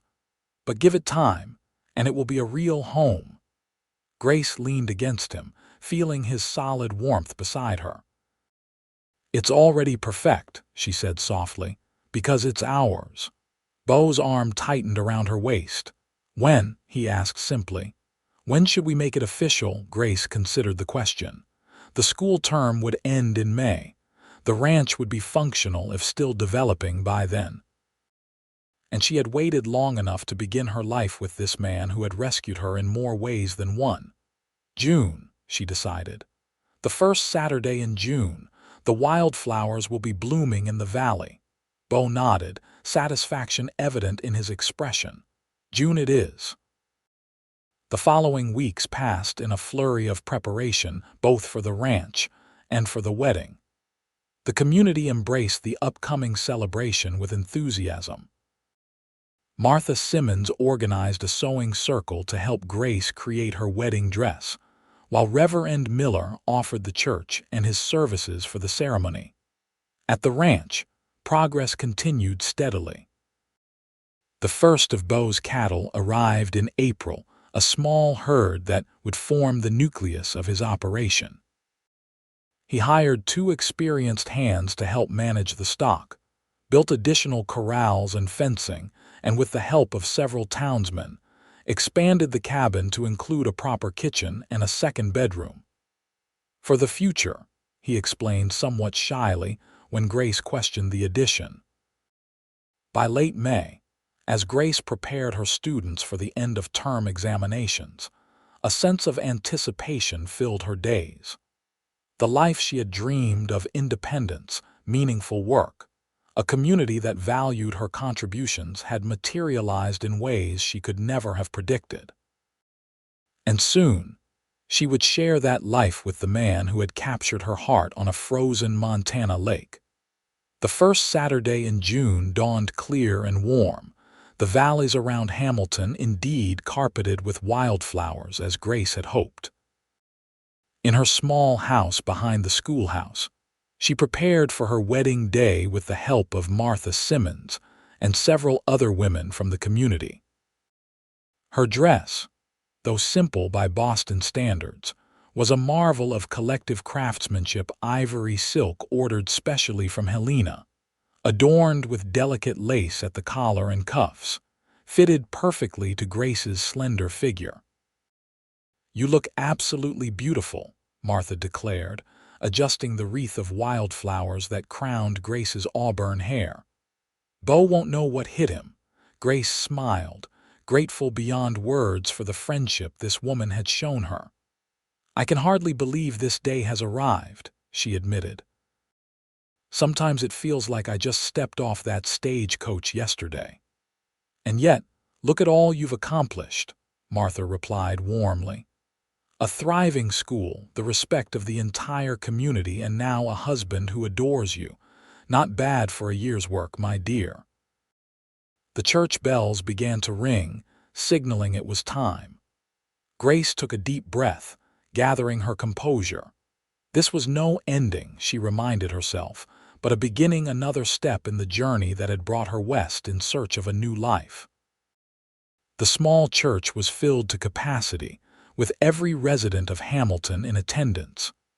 As Grace walked down the aisle on Mayor Wilson's arm, a stand-in for her late father, her gaze fixed on Beau, waiting for her before the altar. He looked different in his formal suit, broader somehow, more imposing, yet his expression as he watched her approach was achingly familiar. That mixture of wonder and devotion that never failed to warm her heart. The ceremony itself passed in a blur of emotion. Grace would later remember fragments: the tremor in Beau's voice as he recited his vows, the solid weight of the gold band as he slipped it onto her finger, the scattered laughter when thunder, tethered outside, chose that precise moment to neigh loudly in what everyone agreed was approval. And then it was done, and she was Mrs. Grace Xanders, embraced by her husband as the congregation erupted in applause and cheers. The celebration that followed spilled from the church to the town square, where tables had been set up and laden with food prepared by every household in Hamilton. Music, dancing, and congratulations filled the afternoon and extended well into evening. As dusk settled over the valley, Beau led Grace to where Thunder and Daisy waited, decorated with ribbons and flowers for the occasion. "Ready to see your home, Mrs. Xanders?" he asked with a smile that held both tenderness and anticipation. "More than ready, Mr. Xanders," Grace replied, returning his smile. They rode toward their ranch as the first stars appeared, leaving behind the sounds of continued celebration in town. The 8-mile journey passed in comfortable silence, both absorbing the reality of their new status, the commitment they had made before God and community. As they crested the final rise, their ranch came into view in the gathering darkness, the cabin windows glowing with welcoming light, smoke rising from the chimney. "I asked Jim to light the fires before he left for town," Beau explained. "Wanted everything to be ready for you." Grace's throat tightened with emotion at his thoughtfulness. "It looks like a fairy tale," she murmured. "A light in the wilderness." Beau helped her dismount when they reached the cabin, but instead of leading her inside immediately, he hesitated. "There's a tradition," he said somewhat shyly, "about carrying a bride across the threshold." Before Grace could respond, he had swept her into his arms, cradling her against his chest as if she weighed nothing at all. She laughed in delight, wrapping her arms around his neck as he carried her up the steps and through the door of their home. Inside, Grace found the cabin transformed from her last visit. Fresh curtains hung at the windows, a colorful quilt covered the bed, and wildflowers in mason jars brightened every surface. On the table, a simple meal had been laid out: bread, cheese, preserved fruits, and a bottle of wine. "Martha's doing," Beau explained as he set Grace gently on her feet. "Said we shouldn't have to worry about cooking tonight." Grace turned in a slow circle, taking in the space that was now truly theirs. It was modest but perfect, every detail reflecting the care and thought Beau had put into creating a home for them. "You like it?" Beau asked, a hint of uncertainty in his voice. "I know it's not what you were used to in Boston." Grace silenced him with a kiss. "It's everything I could want," she assured him. "Everything and more." Later, as they lay together in the quiet darkness of their bedroom, the only sound the occasional crackle of the dying fire, Grace reflected on the journey that had brought her to this moment. "I've been thinking," she murmured, her head resting on Beau's chest, his heartbeat steady beneath her ear. "About fate and God's plan and all the twists and turns that lead us where we're meant to be." "Oh!" Beau's hand moved gently through her hair, loosened now from its formal arrangement. "What conclusions have you reached, Mrs. Xanders?" Grace smiled at the still new title. "That's sometimes what seems like the worst moment of your life, like being robbed and left to die on a frozen lake, can actually be the beginning of something beautiful." Beau's arms tightened around her. "I thank God every day that I found you," he said softly, "though I'd prefer if you avoided near-death experiences in the future." Grace laughed quietly. "I'll do my best." She raised herself on one elbow to look at his face, barely visible in the moonlight filtering through the window. "I love you, Beau Xanders, with all my heart." "And I love you, Grace Xanders," he replied, drawing her back down for a tender kiss. "From that first moment on the lake until my last breath and beyond." 2 years later, Grace stood on the porch of their expanded ranch house, watching as Beau taught their 1-year-old son, Benjamin, to pat Thunder's velvety nose. The old horse was gentler now, content to serve as a first mount for the newest Xanders.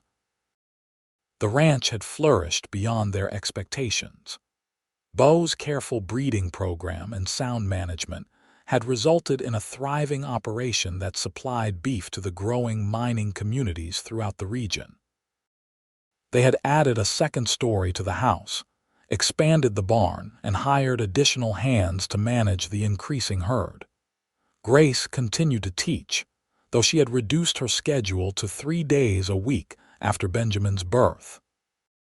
As she had once envisioned, Hamilton's school now employed an assistant teacher, a young woman from Helena, who managed the younger children while Grace focused on the older students. The balance wasn't always easy. There were days when the demands of ranch, school, and motherhood seemed overwhelming. But together, they made it work, supporting each other's dreams while building a shared future. As Grace watched her husband and son, a letter from Boston lay open on the table beside her, a missive from an old colleague, reporting that Harold Thornton had married a banker's daughter and moved to New York. The news meant nothing to her now, belonging to a life that seemed increasingly distant and unreal. This was her reality: the mountains rising majestically in the distance, the cattle grazing in the lush pastures, the garden she had planted now vibrant with summer growth, and most importantly, the family she had created with the man who had once built a fire to warm her back to life. Beau looked up, catching her gaze across the yard. His smile, the same one that had first warmed her heart during those frigid days of rescue, spread across his face, and he lifted Benjamin to wave at her. Grace waved back, her heart full to bursting with gratitude for the life she had found here in the wild Montana territory. Not the independence she had sought, but something far better: interdependence, partnership, love. As if reading her thoughts, Beau set Benjamin on Thunder's back and, keeping a steady hand on the boy, led the horse toward the porch where Grace waited. The future stretched before them, as vast and promising as the Montana sky.